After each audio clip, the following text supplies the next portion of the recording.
म चेफ निरज। म आज हजुरलाई छिटो अनि मिठो कसरी बनाउँछ सीफुड आइटम, जस्तै म बेसिल प्रन बनाउँदैछु होइन, BECIL prawn with herbal sauce.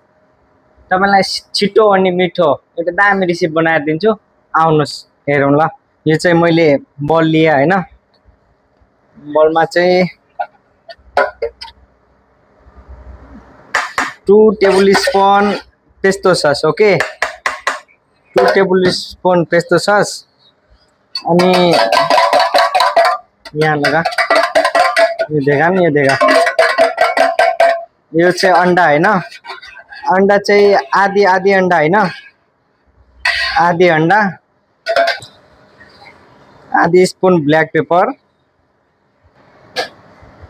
अनि 2 टेस्ट सल्ट होइन, अनि योमा अलिकति ग्रोथ पाउडर एड गरिदिने होइन, जस्तै एरोमेटिक। यो भेजिटेबल हो है हाम्रो। अनि कति मैदा होइन, यसले हाम्रो थिकनेस दामी बढाउँछ होइन। अनि अब हामीले यसलाई बेसरी बेसी अलिकति योमा अलिभ ओइल होइन, अलिभ ओइल एड गरिदिने। अनि यसलाई मजाले मिक्स गर्ने होइन। यो कस्तो भएर यहाँ देखा त कस्तो छ दामी, यहाँ देखा नि, यहाँ देखिरहेछ कि नै, क्या चाहिँ यो हाम्रो भयो होइन सस। अब योमा चाहिँ हामीले प्राउन एड गर्ने होइन, जस्तै मैले प्राउनलाई फ्ल्याट यस्तो काटेको छु होइन। यो यसको सेल चाहिँ बाहिरको हुन्छ नि, यो खोपडा, यसलाई इङ्ग्लिसमा सेल भन्छ होइन, यसलाई राख्ने। यसलाई चाहिँ अब मैले खालि काटेको भागलाई मात्रै चोपिदिने होइन, यत्तिकै। तपाईँले देखिसक्नुभयो होइन।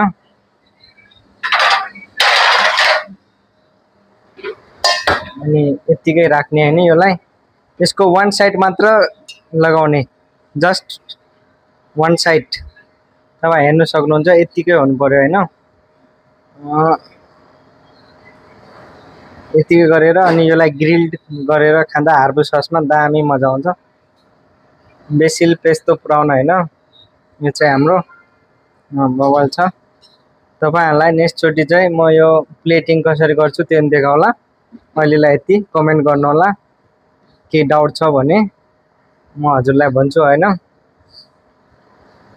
अनि तपाईको प्लेटिङ गर्नदेखि यसको रेसिपी तपाईलाई के डाउट छ भने मलाई भन्न सक्नुहुन्छ, म तपाईलाई 100% राम्रो हिसाबले सिकाउने छु, जसरी नि है।